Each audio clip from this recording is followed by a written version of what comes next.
সাথে করে আপনাদের কাছে উপস্থাপন করতে চাই।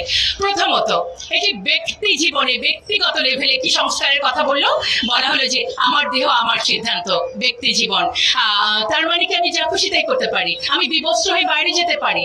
যদি এটাকে অধিকার মনে করেন, তাহলে যখন আমি হিজাব পরি তখন আমাকে পরীক্ষা কেন্দ্রে বাধ্য করা হয় নেকাব খুলতে, তখন আমার সেই অধিকারটি কোথায় গেল? এটি নিয়ে কিন্তু আমার কমিশন কিছুই বললেন না।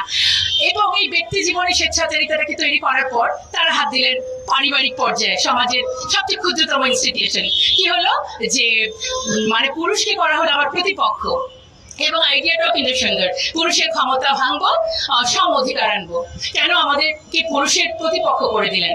আমরা তো ক্ষমতা ভেঙে আনতে চাই নাই, আমরা তো একে অপরের পরিপূরক ছিলাম।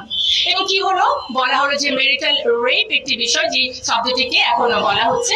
এবং আমি বিনয়ের সাথে বলছি, ঘটনাটি কিন্তু সত্যি সত্যি সমাজে কোনো কোনো ক্ষেত্রে আছে।